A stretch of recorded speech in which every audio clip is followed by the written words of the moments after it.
Yes, what is good everybody? Welcome back to the channel. It's me, Jordan Young. This is another Certified Hood Classic. We're gonna catch up on some of the biggest sneaker news stories from the past week, starting off with a bit of a release recap. Did you guys cop any of these shoes? Feel free to keep that information to yourself. Nobody cares, bruv. We had the Houseflies collection from Nike. There was an Air Max 95 and also an Air Force One Low. Kind of dead, if you ask me. No offense if you pick these things up. Easy pass for me. Had the Solomon XT Pathway 2, the Fade collaboration. He's a rapper or an artist I'm not familiar with, but this is a very, very bright green colorway. The Thug Club Adidas Originals collab on the Superstar and the GSG9s also dropped for the golfers out there. You guys might have come up on this pair, the Last Shots. I didn't pick these up because these didn't drop in the UK as far as I'm aware.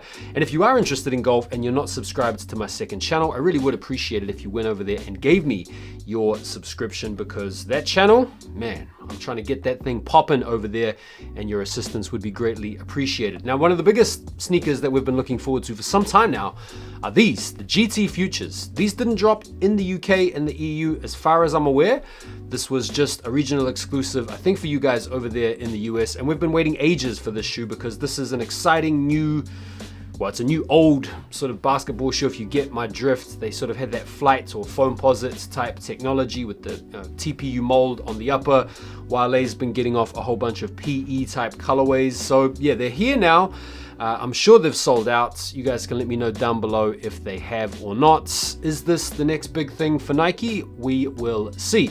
Also had the Oregon Ducks Air Max 90s. Pretty cool collaboration celebrating one of the Grateful Dead's big performances at the university. And then you also had the AE2s in the blue fusion colorway. Nice pair right there. And then the olive green or the Family Affair Air Jordan 3s as well. So pretty stacked week of releases. Did you guys come up on anything? Feel free to keep that info to yourself. No one cares. Rightio, let's get into the news. We've got a whole bunch of new shoes that have been announced, some new models, some new technology, some new innovation to talk about in today's episode. Let's start off by talking about this story right here. The BBC ice cream board flips are confirmed to return. We talked about this story a couple of weeks ago when there was a colorway that surfaced. There were rumors that these could be coming out in big time retro form, and that seems to be the case. There's several colorways that are dropping during Complex Con, which is going on right now. Don Toliver is tapped to be an ambassador for the drop. And then you've also got the BBC ice cream skate team rider, Jimmy Gorecki, who was the first guy to tease the return a couple of weeks ago, being part of the rollout as well. Several different colorways. If you guys remember back to the early 2000s, the board flips were a thing, BBC was a thing, ice cream was a thing.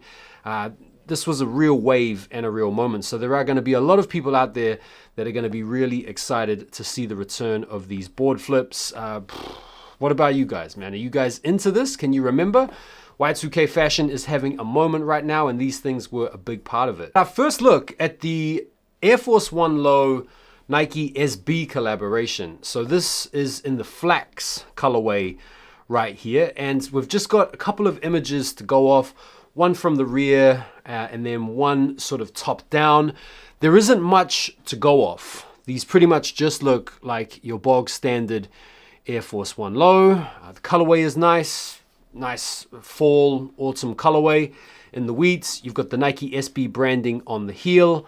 The midsole looks pretty standard. I mean, I don't have the most discerning eye when it comes to passing the Air Force One aesthetic.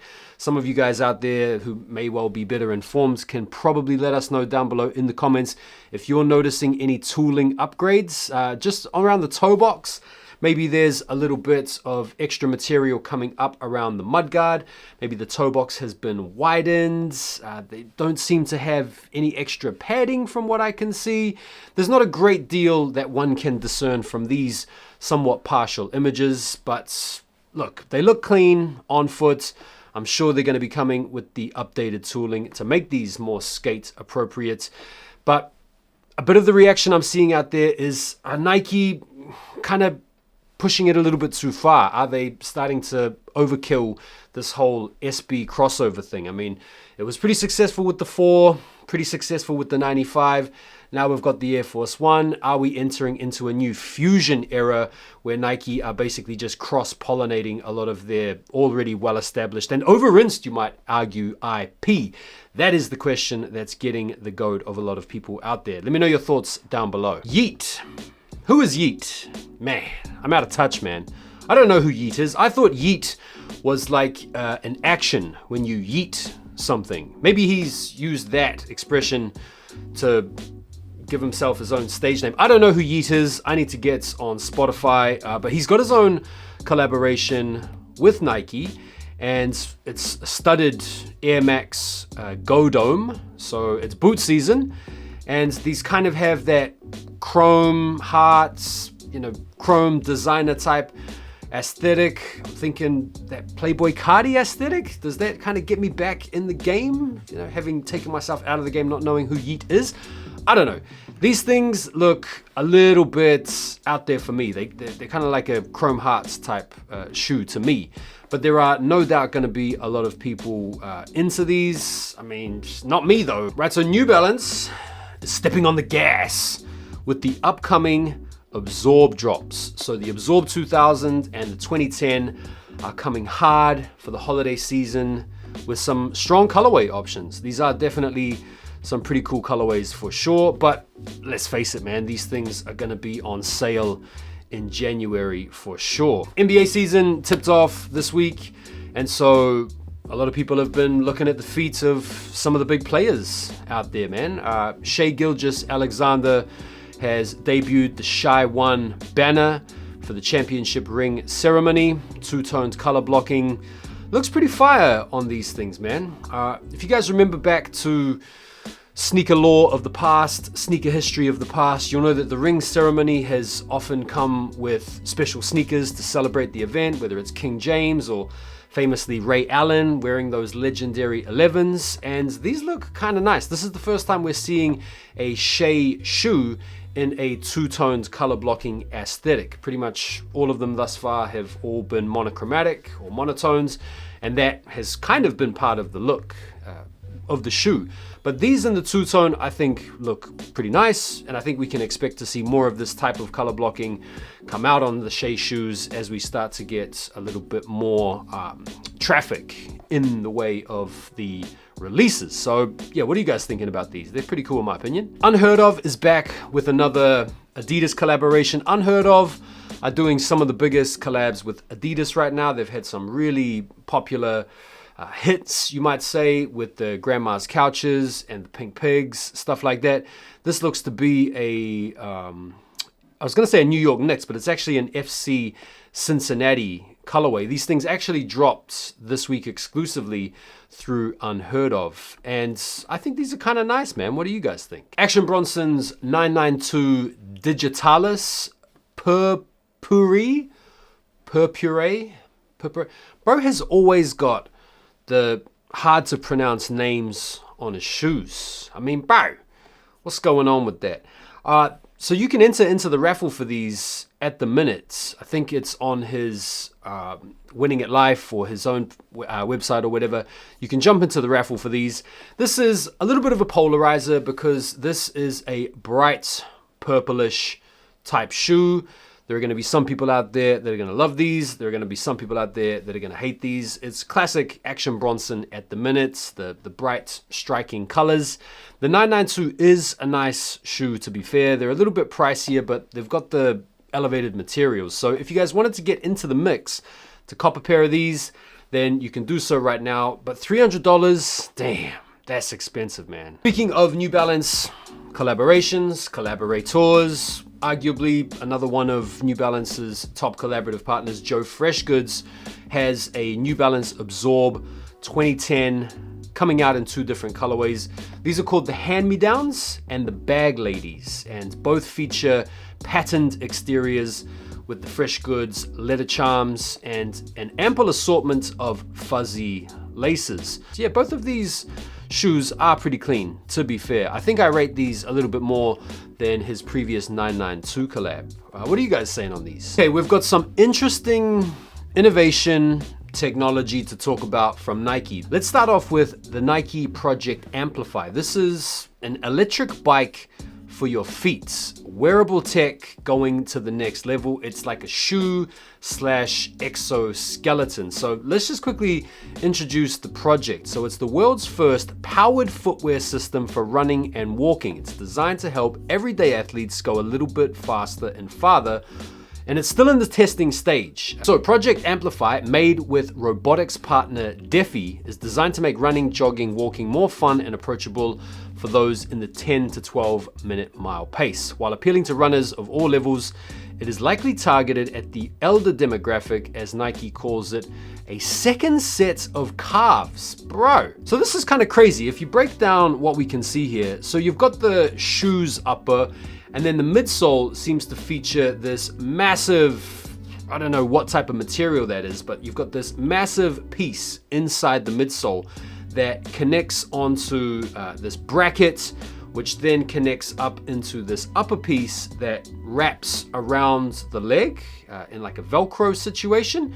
And so what I'm assuming here is this almost like robotic arm is going to help you walk, or it's going to assist you in producing force and also maybe absorbing shock or something like that. Is this a step in the right direction for these shoe companies, where we're starting to get some assisted walking type tech? Obviously, this type of stuff is going to be well established in the prosthetics world or in the world of medicine when it comes to helping people come back from injury, as well as people that maybe have missing limbs and stuff like that. But yeah, crazy stuff. What do you guys think about this? Next up, we have a shoe that we spoke about a week or two ago that we didn't really have that much information to relay. This is the Mind 001 Mule and the Mind 002 Sneaker. We first spoke about the mules a couple of weeks ago. I was kind of roasting them because they look a little bit like a Cybertruck, but we've had a little bit more revealed about these two shoes. So yeah, you've obviously got a sneaker and you've got a slide, and neuroscience research has informed the design and also informed the marketing.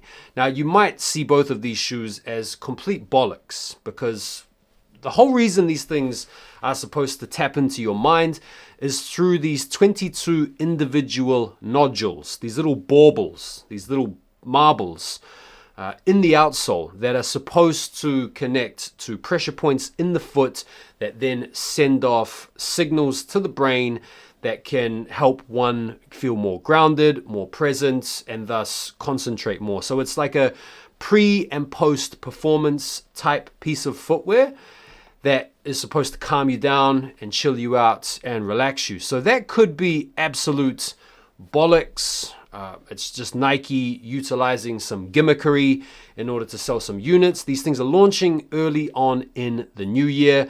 They've got all the celebrities or all their keynote athletes trialing the products right now, being pictured in the products right now, and relaying their paid for feedback. I don't know, man. I've seen some mixed reactions out there. It would be interesting to try these out, obviously, but to my mind, early doors, it's feeling a little bit gimmicky. The Air Jordan 40 has been a bit of a success story for Jordan Brand in terms of bringing back a bit of excitement around new Air Jordan models. I feel like it's been a long time since the kids, since the older heads were excited about a new J coming out. And I feel like the 40 has done pretty well to reinstate that magic of old.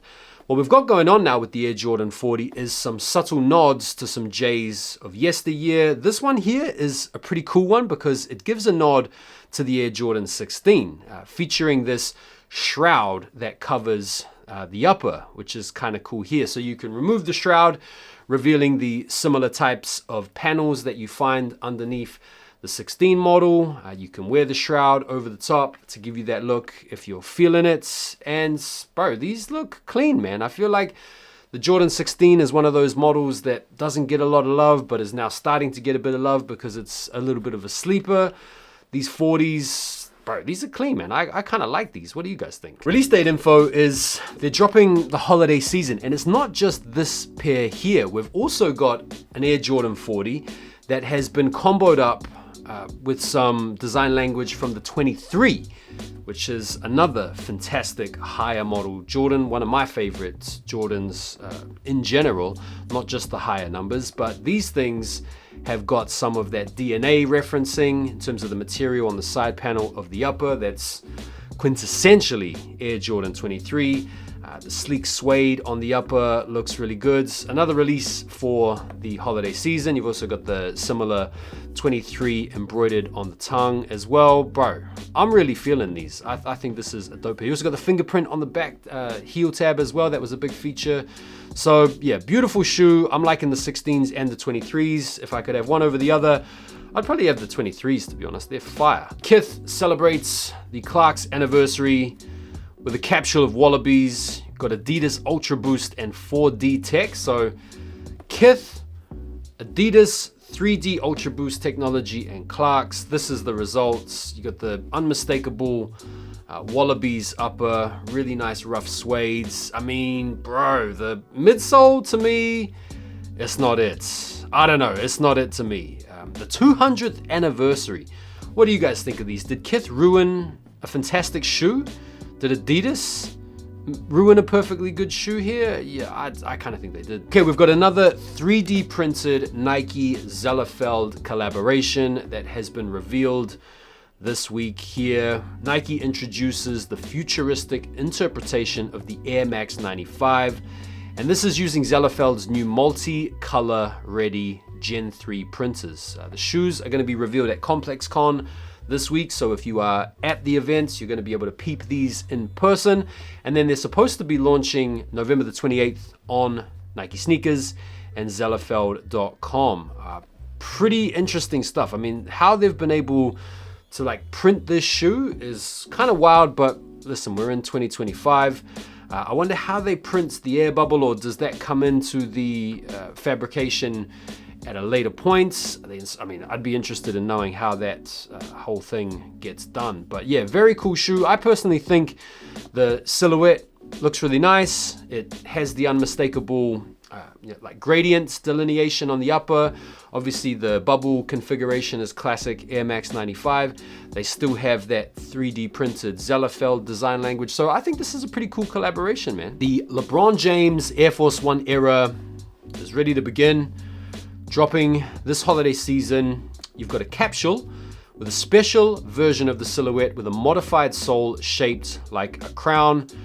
If you're a Bron stan, you'll be loving these. If you're a Bron hater, you will be cringing up at these. What do you guys think about this take on the midsole? I don't know, man. Like, a lot of people in the comments are like, nah, man, but I don't know if these guys are LeBron haters or not. To me, honestly, nah, it doesn't work for me. Palace and Nike have finally done it. They've finally partnered on a shoe.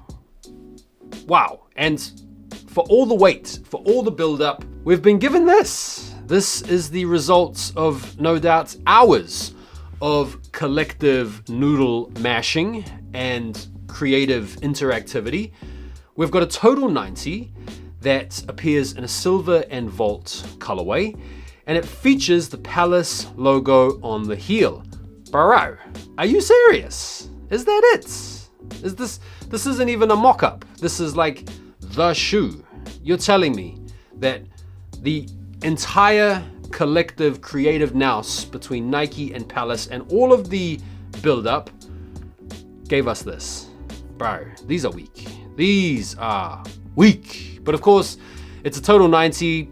It's Palace. There is going to be a little bit of interest in these, but honestly, I can't help but feel a little bit disappointed. What about you? Cooper Flag recently appeared in an ad for online banking company Chime, reenacting Michael Jordan's iconic Wings poster that's become a collector's item. Guys, remember back in the day as a kid, going to the shops and like flipping through the boards of posters in order to buy one, to take one home, to tape it up or to tack it up or whatever you used to do. The Wings poster, iconic in the 90s, and Cooper Flag has reenacted it, and Jordan Brand have responded with a pretty epic troll here saying insufficient funds, which is, yeah, a pretty fantastic troll.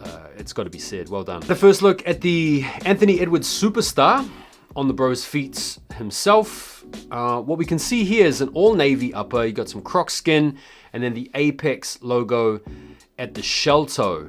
Clean looking shoe. This was inevitable. I think it's a good move to get their top guy involved in some other silhouettes. Makes absolute sense. These fashionable takes can obviously be worn by the likes of the bro to and from the games, so there's some added marketing capitalization to be seized upon there. To finish off today, let's just quickly go through a couple of the sneakers that are coming out this next week, the final week of October. Bro, can't believe how fast the time is going. We are steamrolling into November at a rapid rate. There's a couple of sneakers worth mentioning. You've got the Zion Williamson Jordan 1 Low Voodoos. These things have loaded up, I think, on the Nike Sneakers app. There'll be some raffles available to jump into if you wanted to get your hands on those. Pretty cool pair. The other keynote pair I'd say would be the Kobe 9 Elite Low Moonwalker. If you guys were around for the Kobe 9 Elite Low back in the day, you'll remember these things. I had a pair of these. I missed these actually. This could be a tempting pair to pick up, but to be fair, I don't even rock my current Kobe 9 Elite Lows enough as it is. So yeah, probably pass on those, even though it's a brilliant shoe.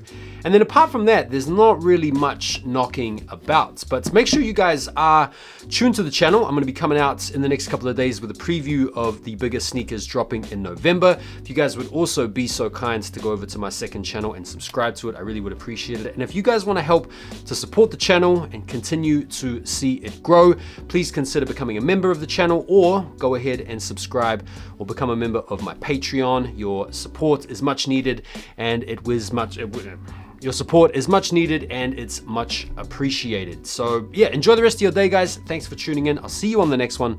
Take care for now, and peace.